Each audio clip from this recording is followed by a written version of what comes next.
So I'm going to show you all the heads I can, just so that you have an idea what you are going to encounter. Because many of you are going to have these, because these are the old style heads. Now imagine this is in the ground, flush with the earth, probably may even settle down a ½ inch below the earth. So now we're going to take a look at digging up a sprinkler head, and we're going to see what this baby looks like, how easy it is to go.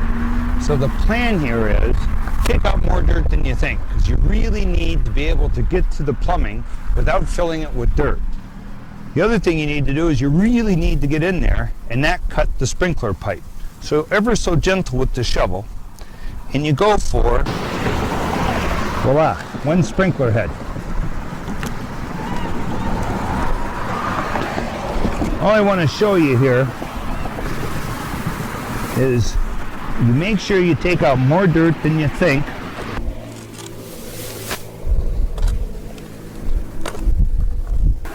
And kudos to the guy who put this in, man. Yeah. Just don't look that long when you're not digging the hole. Thank God there's editing, huh? Now, if we want to do any work with this head, raise it, lower it, change an angle on it, I'd actually take out quite a bit more dirt for fear of when I unscrewed it, I'd be getting dirt inside of my head. If you ever do get dirt inside of the head, you unscrew the top of the sprinkler head and you run water through here without the sprinkler head, and that'll blow all the dirt out. Then after the water subsides, then you can reassemble it. You need a tool to pry up the lid so that you can lift it up to fool with it. Here's the old chick thing, huh? Right? Runs around there. If you get this is a Rainbird brand, if you get the Rainbird tool, you can take and sneak this tool in here and hook it on, and it's holding the head up. Now, when the sprinkler's on and it's running, I can adjust the limits of this head where it's going to go, and I can adjust how far it's going to spray. If I have a good service provider in my area, I can get different nozzles. See that blue nozzle in there? That's like a medium-sized nozzle. I can get a nozzle with a bigger hole in it or a smaller hole in it. The bigger hole is going to throw more water. It's going to use more water. If I use too much water, I won't have enough water pressure to run all my heads. So there's been times where we've had a sprinkling system in, we've had to go back and downsize the jets in all the nozzles, jets or nozzles, to make them smaller. So now each one uses a little less water each time. So if they use less water, if I only have 4 gallons available and I have a 2-gallon nozzle and I got 3 of these, I don't have enough water. I need 6 gallons of water a minute to keep these dudes running. So I go to a smaller nozzle. That's a 1.5-gallon nozzle. As long as it reaches far enough to do what I want to do, it's going to do it. So that's an impact head. They are pretty much no longer being used by the better sprinkler guys because the chick part hangs up and eventually they stick. This here is a gear head, also called a rotary head. It is attached to my sprinkler system through a thread on the bottom. I mentioned that. The maxi paw, the impact head, comes in the side door or the bottom. This could be your back door head. This is, you know, for ease of bringing, depends on where the water line's coming in. There's a new thing for feeding these that allows us to put the water line coming in much easier than the old days. The old days it was rigid. Now we have a flexible called swing pipe or funny pipe that allows us to go from our heads to our main, which makes this installation way easier. This is an impact head. I take it apart so I can show you how it operates easier. It takes and goes from the right to the left and back. That's all it does. It's got an adjustment on the top of it, plus or minus, so I can control how far it swings.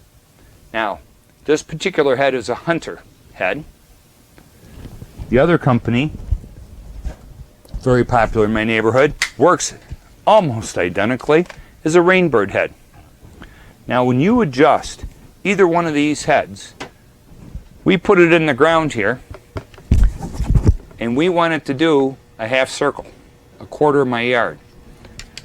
So when we put it in, when we adjust the distance on a Hunter, we're adjusting the left-hand swing.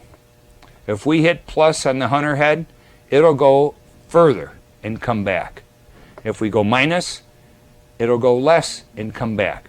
So the right hand rotation of a hunter head, this goes right and left, the right hand ending point is fixed on a hunter. So hunter heads are right.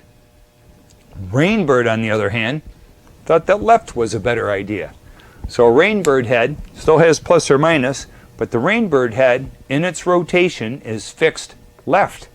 So when you go plus or minus, your Rainbird head will go further than you need it to. You don't want it to go over the sidewalk. So you go a little, you hit minus. It's a little tool that you drop in here and rotate it. It's got hex on one side, which controls the depth of the set screw into the flow of water. Shortens the distance and gives me more fan. The other side of this tool is a little bit like a wedge, and it goes in thusly, and now I'm adjusting for minus distance or plus distance by rotating it. So that controls my swing. Okay, I'm at about 180 degrees. I'm going to go minus a couple of turns here. Now look, it only goes a quarter, which is kind of what we're looking for. These heads, wisely enough, can be adjusted while the head is running. So now that you know that these heads are fixed, either right or left, when you install these in the body, and you screwed this thing into the ground, and I'm on a hunter, so I'm right, and right happens to be way over here, and I want right to be here. But I already got this tightened up. I always use Teflon tape because the Teflon lubricant allows me to rotate this head a little bit without causing any major leaks, and it acts as an easy adjustment tool. But I'm too far over, and when I come back this far, the head's coming loose. So what I do is I lift the head up. See, it's got teeth on it. I lift it up, I rotate it, and I drop it back on. And I just did a gross adjustment of what left was.